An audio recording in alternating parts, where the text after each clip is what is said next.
going to continue. It's lesson 2 in our new series, A Hiding Place. Vi ska fortsätta med vår serie, del 2 av vårt gömställe. And the lesson today is called The Refuge of the Secret Place. Så idag så heter lektionen Refuge, alltså ett beskydd. Så säga. Ja, alltså den dolda platsen. Beskydd. Va? I den dolda platsen. In the secret place, yeah. Ja, precis, i den dolda platsen. So the lesson, the big idea of today's lesson is that I need daily to seek refuge in the Lord. Så att lektionen handlar egentligen om att vi ska hitta ett beskydd i honom varje dag. And the focus verse is on Psalms 91 verse 1. It might be verse 2 in Swedish. Så det är i Psaltaren 91 som vi ska läsa ifrån. But in English, verse 1, it says, He that dwelleth in the secret place of the Most High shall abide under the shadow of the Almighty. Och det är också vers 1 på svenska. Den som bor i den högstes skydd och vilar i den väldige skugga. And the truth about God that's connected with this lesson och sanningen om Gud som finns i den här lektionen is that God is my refuge and I can trust him. Det är att Gud, han är den som beskyddar mig och jag kan känna mig trygg med honom. So when we read, when we read the book of Psalms, och när vi läser i Psaltaren, just for like a little small literature lesson, Psalm is a kind of book that's called poetry. Så att gå igenom lite grann här som en del av undervisningen är att Psaltaren är som en poesi.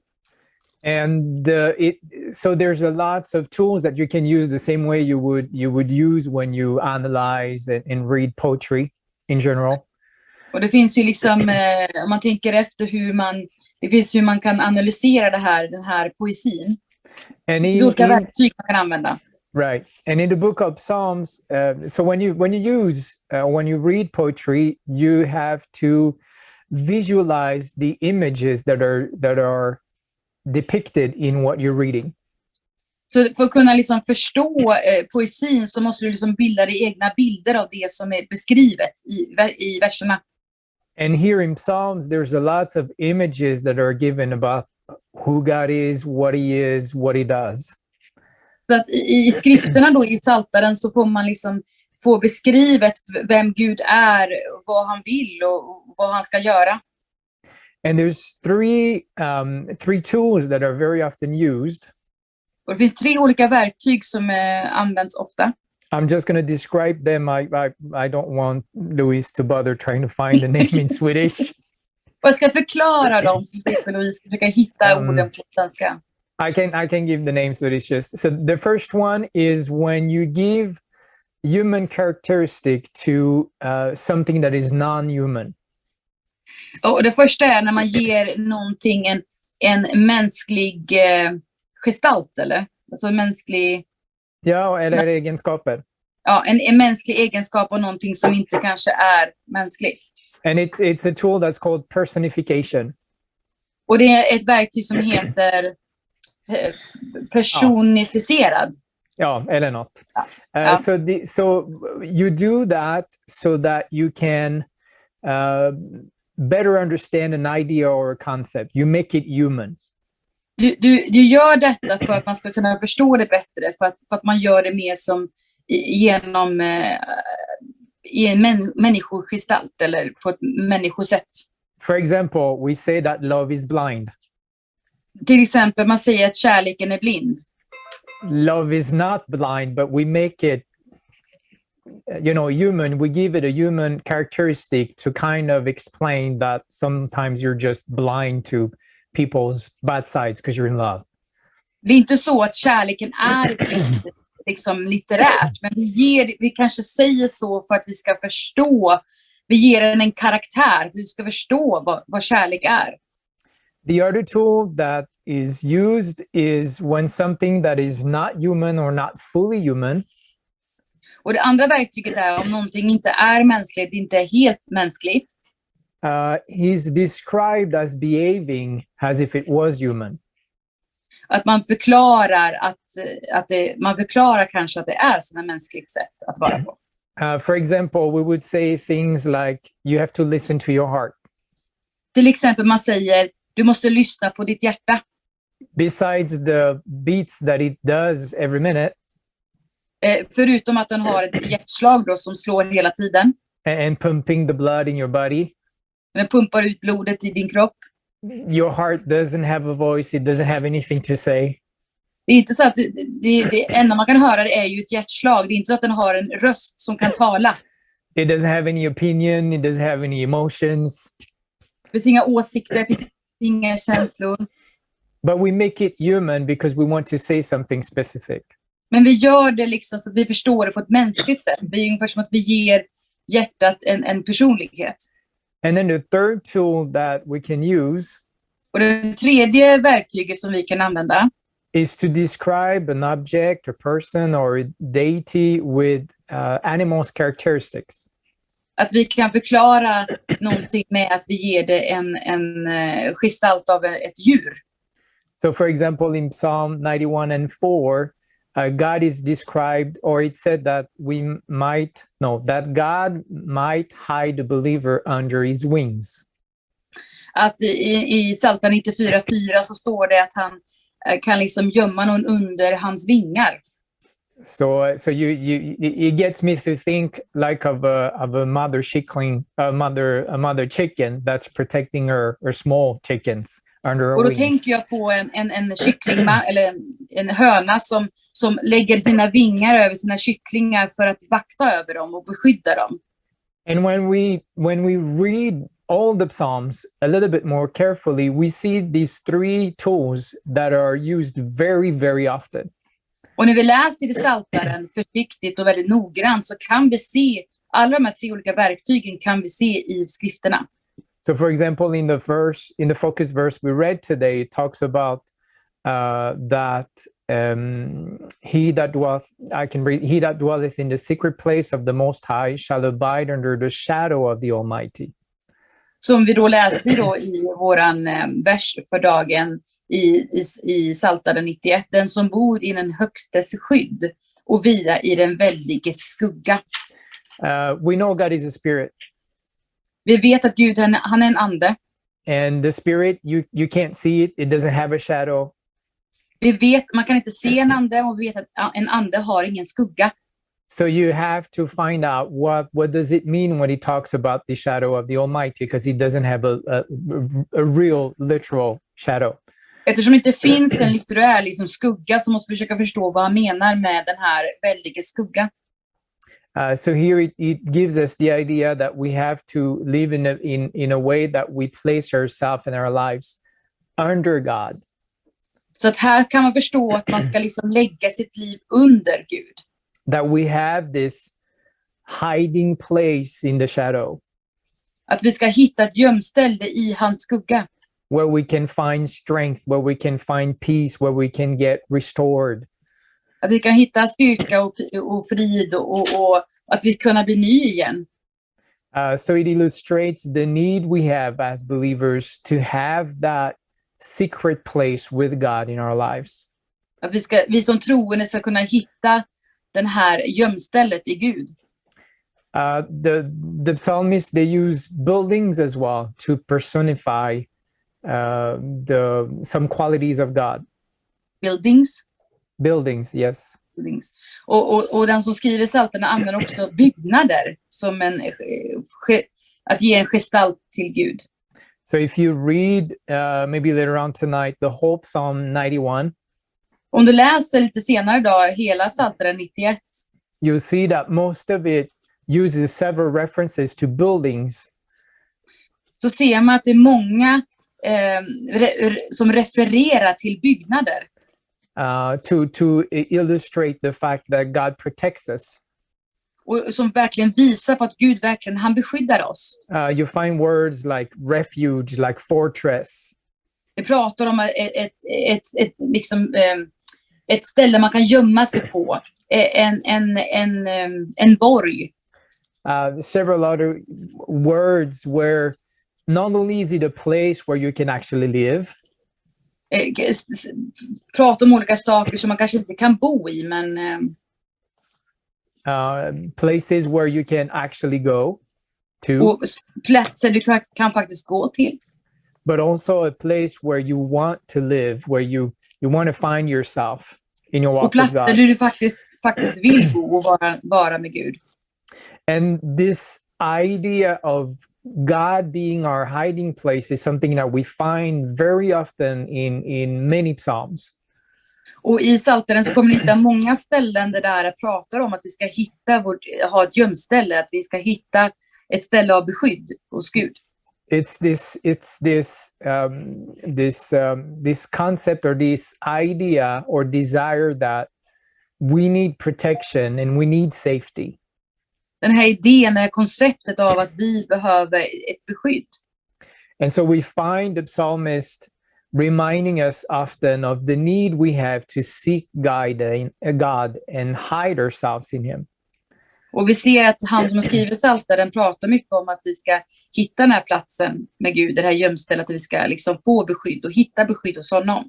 There's times in our lives where it's lots of troubles, where things are uncertain, and that's where we need to find that hiding place, that refuge place.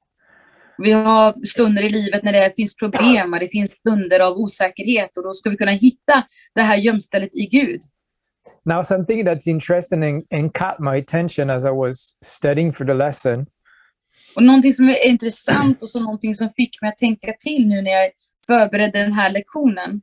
Is that in Psalms 91, the idea of hiding Att i Psaltaren 91, det här idén eller konceptet av att gömma sig, it personifies qualities we often find in women.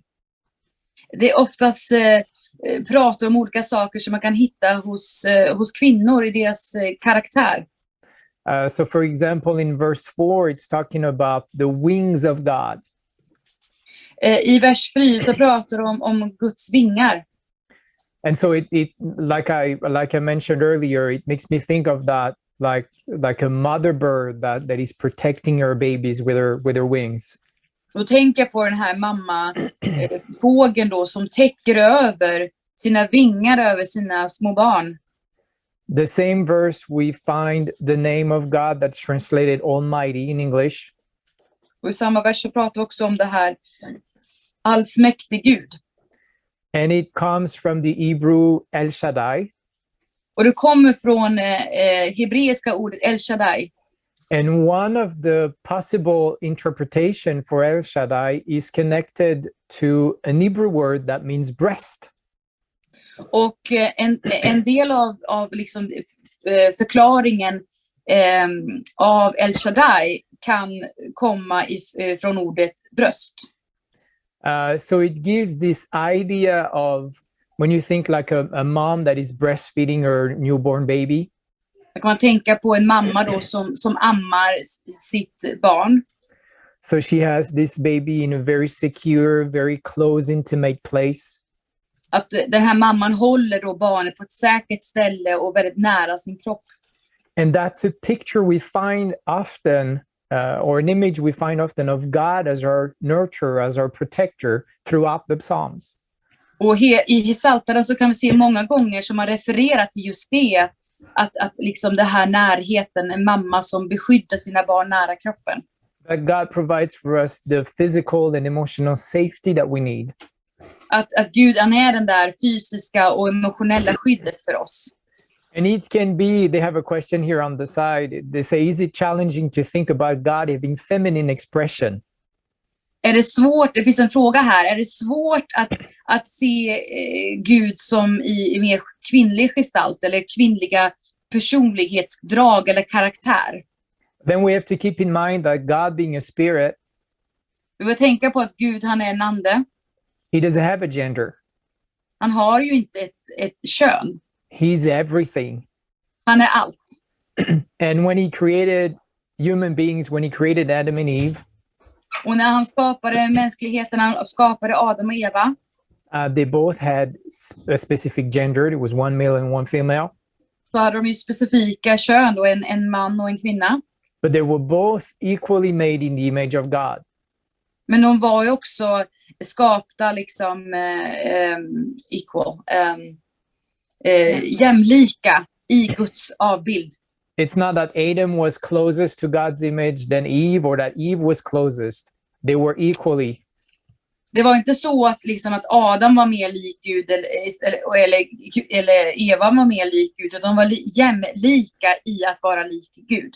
So you have to look at both of them. Måste se på båda två. To see the reflection of God's characteristic and God's traits. Man måste också titta på både kvinnan och mannen för att kunna se vem Gud är, eller hans karaktär, eller liksom det som kan avspegla honom. So you see the full image of God being expressed both in Adam and Eve through different characteristics. Så man kan se liksom i karaktärerna för man och kvinna, så kan man se Gud avspegla sig i både kvinnan och mannen. Both men and women. Både kvinnan och mannen. So it leads us to the following question. Och det leder oss till följande fråga. I know I need to hide in God. Jag vet att jag behöver gömma mig i Gud. How do I do that? Hur gör jag det? And we do that through prayer. Och det gör vi genom att vi ber. It's the secret and sacred place that we create with the Almighty God. Det är ett hemligt ställe och ett heligt ställe som vi skapar tillsammans med Gud. It's a place where we have freedom, where we're liberated. Det är en plats där vi har frihet och där vi också blir sett fria. It's a place where we can express ourselves without keeping anything to ourselves. Och det är en plats där vi kan uttrycka oss själva liksom, och känna oss fria i det. We can be honest, we can be fully open and put everything before God. Vi kan vara ärliga och vara totalt öppna och lägga allting för Gud.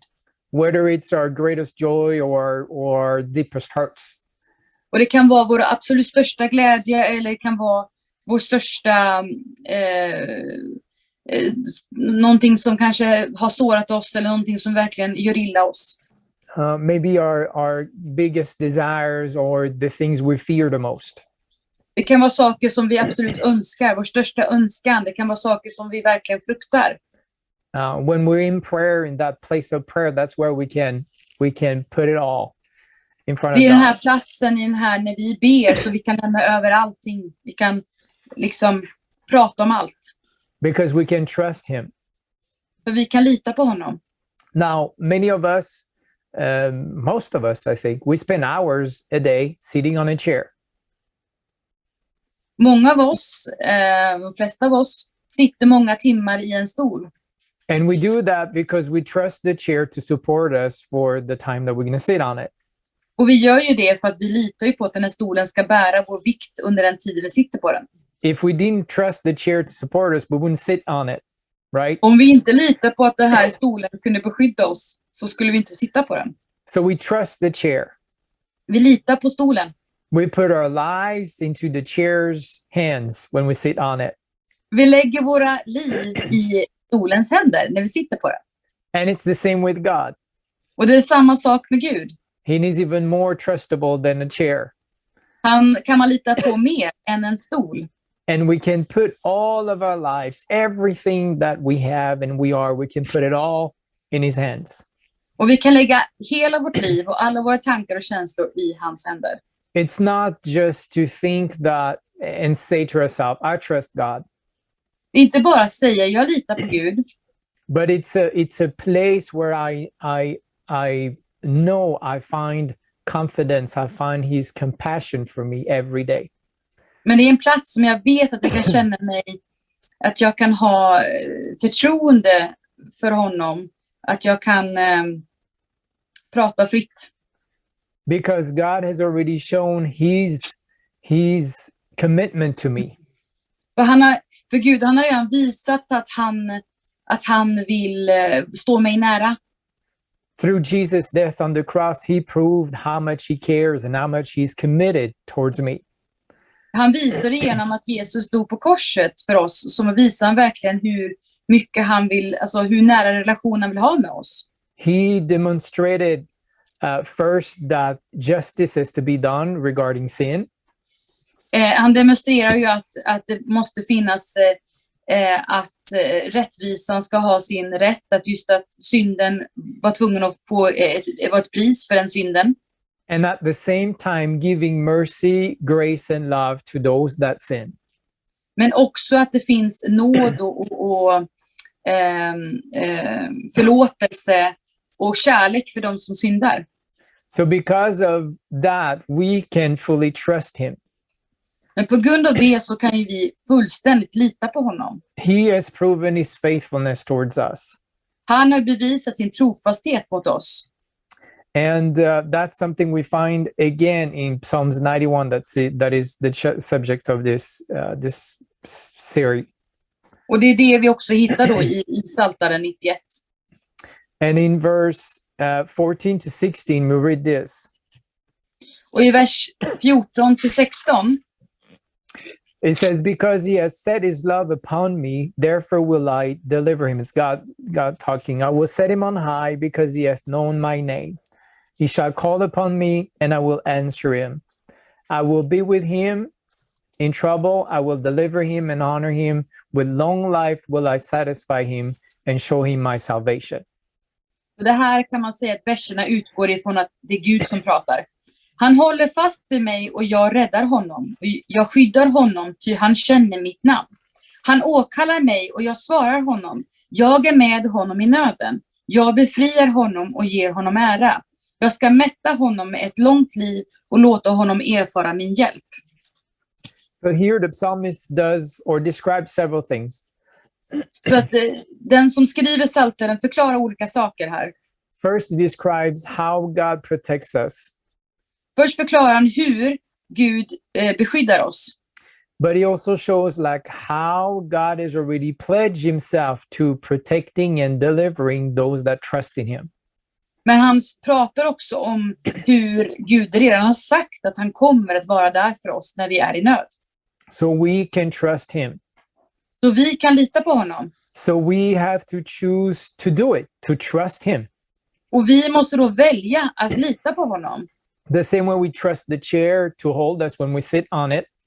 Precis som att vi litar på den här stolen som faktiskt håller upp vår vikt när vi sitter på den. Which is very easy to do because we can see the chair, we can feel the chair, we can kind of see it's going to work.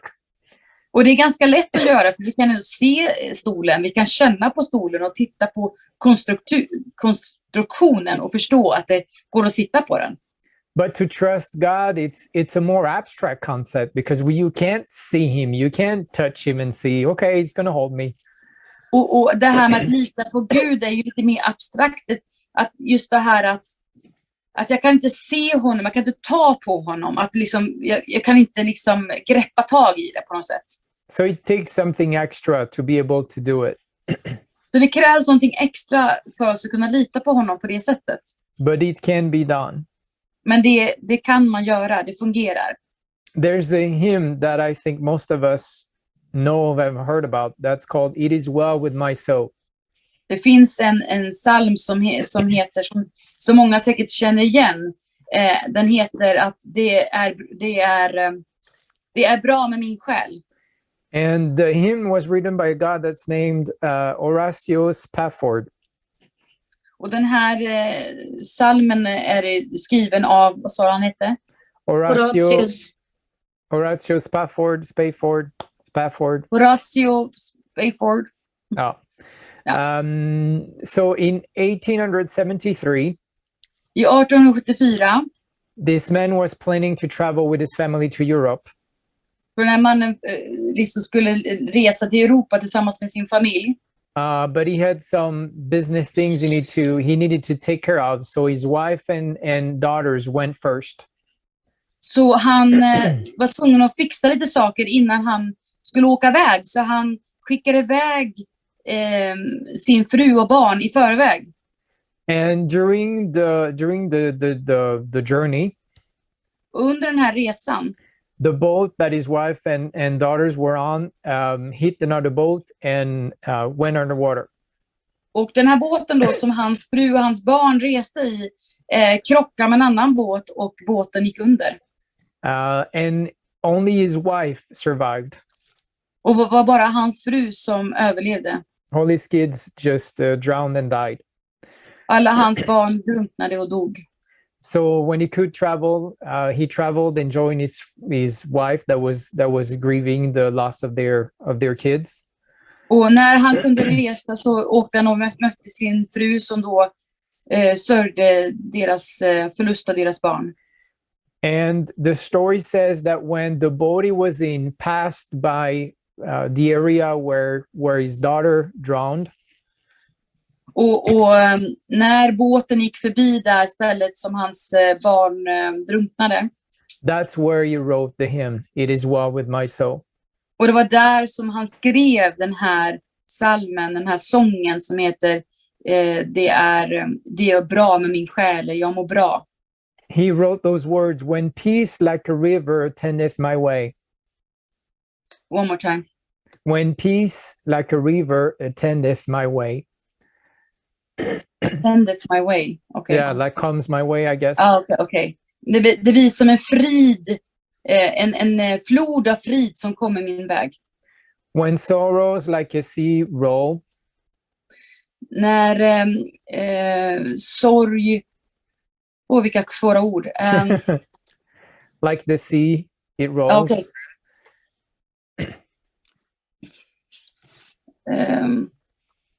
Throws. Det rullar som havet. Okej. Whatever my lot. Vad än som kom i min väg. You have taught me to say it is well with my soul. Du har lärt mig att jag ska säga att jag mår bra. Det är bra med min själ. So he had such a trust in God. Han hade en sån stor tilltro till Gud. That it gave him the strength and the resilience to continue to live. Fick den här styrkan och den här motståndskraften att fortsätta. In spite of the great despair or desperate situation he was finding himself into. Fast han liksom var så mycket saker som kom emot honom och så mycket sorg. His faith was so strong. Hans tro var så stark. It was not just word, I trust God. Det är inte bara ett ord och jag litar på dig, Gud. So we know that he must have had that secret place with God regularly. Jag kan tänka mig att han har haft den här gömstället till Gud, den här heliga och hemliga platsen med Gud. To be able in such a situation to say it is well with my soul. För att kunna säga så i den situationen att det står väl till med min själ. God is my refuge. He's going to take care of me. Gud, han är mitt beskydd. Han kommer ta hand om mig. He hides me under his wings. Han gömmer mig under sina vingar. Even if my world is falling apart. Även om min värld bara rasar samman omkring mig. I am in a safe and secure place. Jag är på ett säkert ställe. God is my refuge. Gud, han är mitt beskydd. That's something that God instituted in the Old Testament. Och det är någonting som Gud satte fast i Gamla testamentet. There were 6 cities that God defined as cities of refuge for people that had committed unintentional murder. Det fanns 6 städer som Gud liksom kom upp med att man kan finna då ett beskydd om man till exempel hade mördat någon eller kanske råkat att döda någon. Yeah. So God had provided those cities because he was concerned about protecting those individuals. Så de här ställena fanns ju så de här individerna som har gått igenom det här kunde hitta ett säkert ställe att vara på. Now if we study a little bit what were the traditions and culture in those days, in those areas. Om man då skulle studera och titta på traditionerna och sederna runt den här tiden. There was a culture that was called the honor and shame culture. Så finns det en kultur som heter ära och skamkultur. Yep. And amongst the many things that were included in that honor and shame culture, och i den här ära och skamkulturen så fanns det olika saker.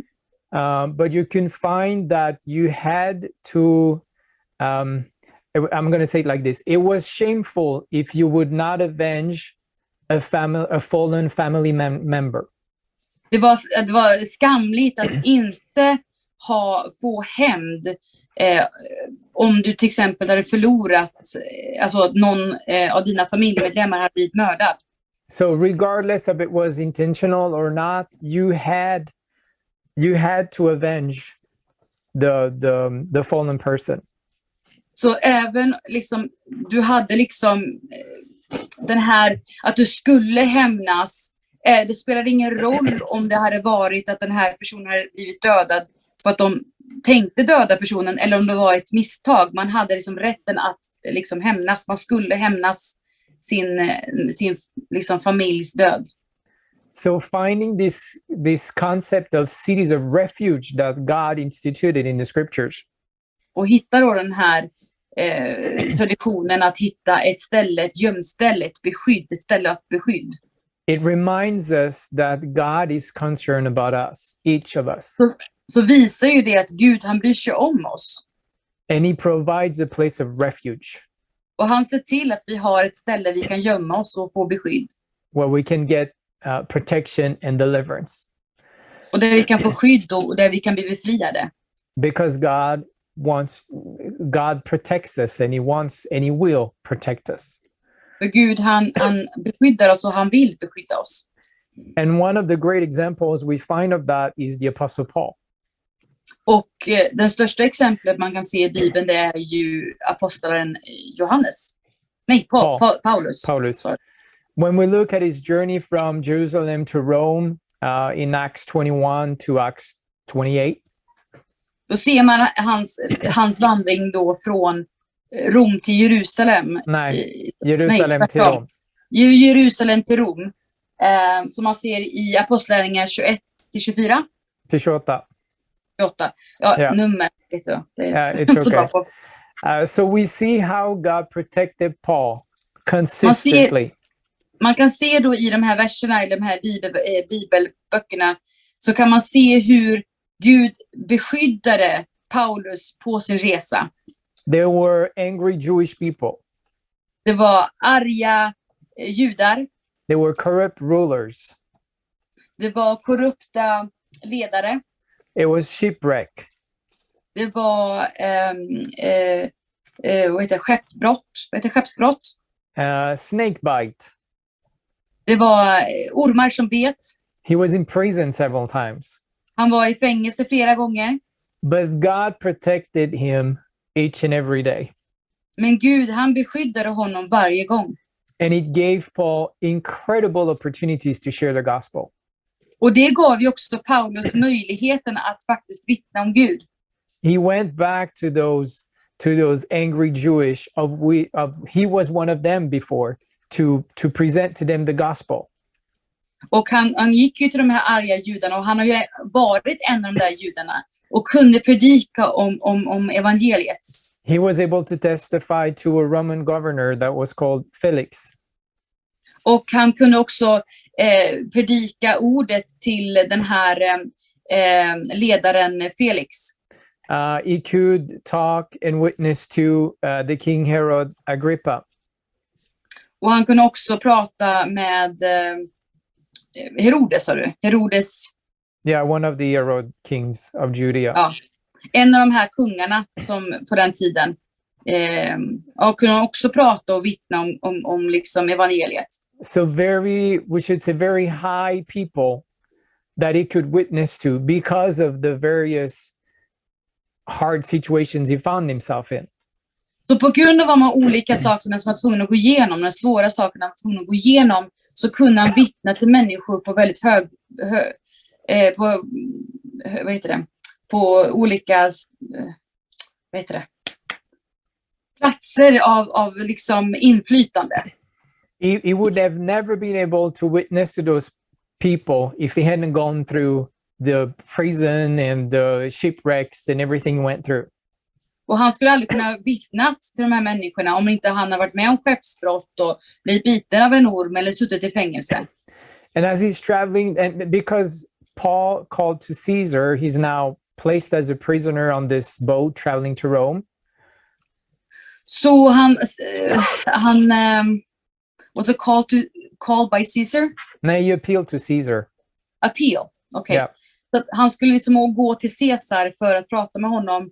Och det var det som gör att han var på väg i den här båten som var en del av skeppsbrottet. Yes, so the boat shipwrecked. Så den här båten gick ju under. And then we see this miracle happening with the snake and all that on the island of Crete.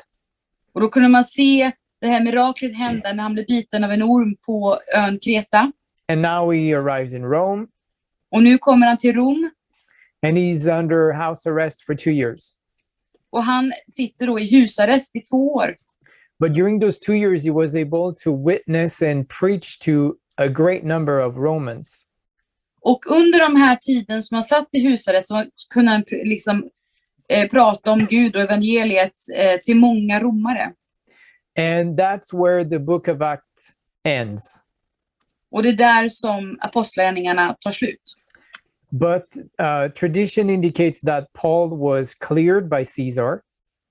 Och i traditionen säger att Paulus han blev liksom befriad av Caesar. And that he may travel from Rome to Spain, which was his original plan from the beginning. That's where he wanted to go. Och att han reste då från Rom till Spanien och det var det som var hans mål från början.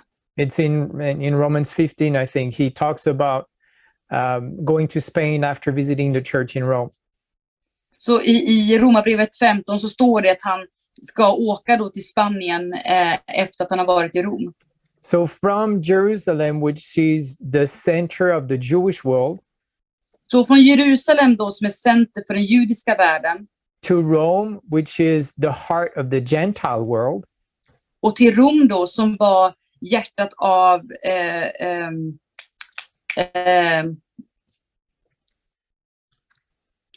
Hednavärlden. hednavärlden, tack. Jag glömde bort vad gentiles jag glömde också. Hedningarna. So we see this incredible story of God's protection every step of the way. Om man då ser då hela den här resan och varje steg han tar att Gud är där och beskyddar honom.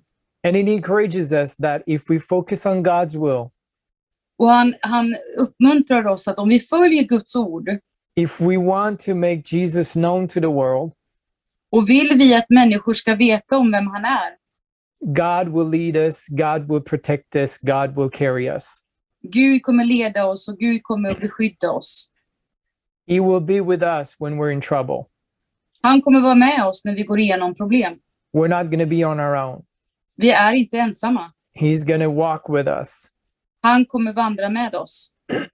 every step of the way. Varje steg vi tar. And that's why we need to daily seek refuge in him. Det är därför vi dagligen måste liksom hitta vårt beskydd i honom. To find this, to go to that secret place every day. Att gå till det där hemliga stället, det där gömstället varje dag. So we can get strength, so we can get increase in our faith. Så vi kan få styrka och hur vår tro kan få växa. So we can get rest for our soul. Så vi kan få vila i vår själ. If we go back to the creation, Om vi går tillbaka till skapelsen we see that God created everything during the first 6 days. så ser man hur Gud skapade allting på de 6 första dagarna. And then on the 7th, God rested. Och på den 7:e dagen så vilade Gud. Everything he had created so far was perfect. Och allt han hade skapat var ju perfekt. And that rest was part of that perfect creation. Och den här vilodagen var ju en del av hans skapelse, den perfekta skapelsen. So if we think or look at it that already there, God, so it's so important to rest. Och redan där i början så visar hur viktigt det är att vi vilar. Before the fall of Adam and Eve, Innan Adam och Eva. how much more it is essential and important to us to rest after, now that we have the stress and pressure and the burden of sin. Och hur mycket det måste vara viktigare nu att vila när vi är under så mycket stress och press av omvärlden. To seek refuge in him. Att söka ett beskydd under hans vingar. We have to be honest about what we can and what we cannot do. Och vi måste vara ärliga i det vi kan och det vi inte kan göra. What are my limitations? Vad är mina begränsningar? Maybe I'm trying to reach, or I'm trying to grasp something that's beyond my reach. Jag kanske försöker att nå fram till någonting som jag inte räcker fram till. So that's why we need to seek him each and every day. Det är därför jag måste söka efter honom varje dag. To get the life, the strength, the hope that we need.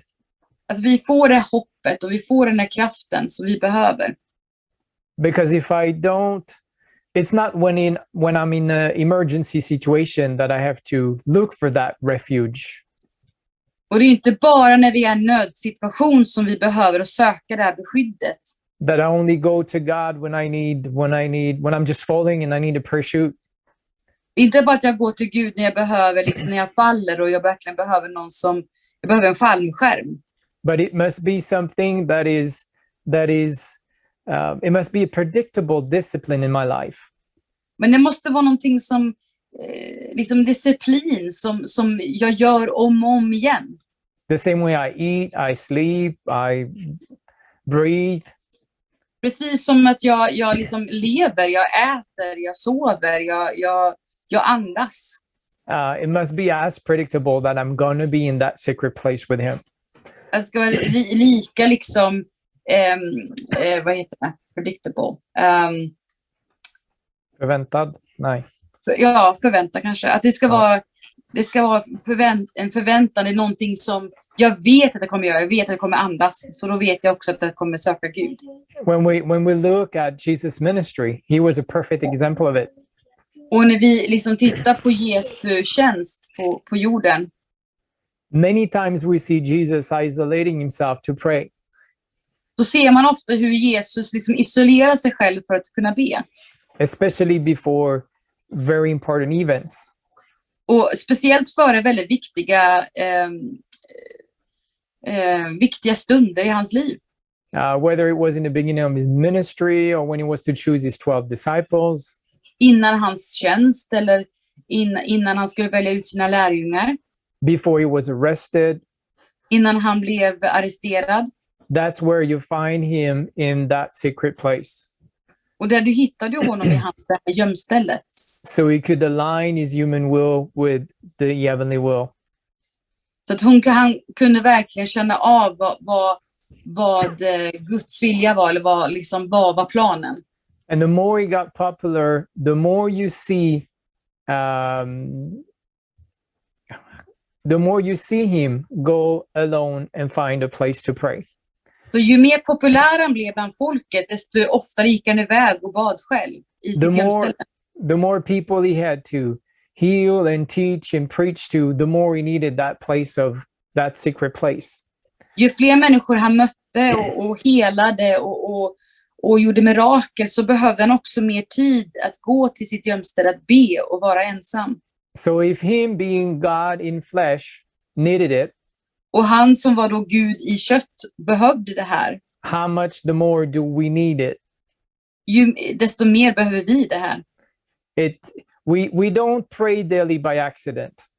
Right? Vi ber ju inte varje dag genom en liksom att vi accident, som en slump. It's something that you willingly, intentionally do. Det är ju någonting som du planerar, det är någonting som du verkligen aktivt gör ett val att göra. It's a habit you work on to make sure it's there. Det är en vana som du arbetar med, så du ser till att du gör varje dag.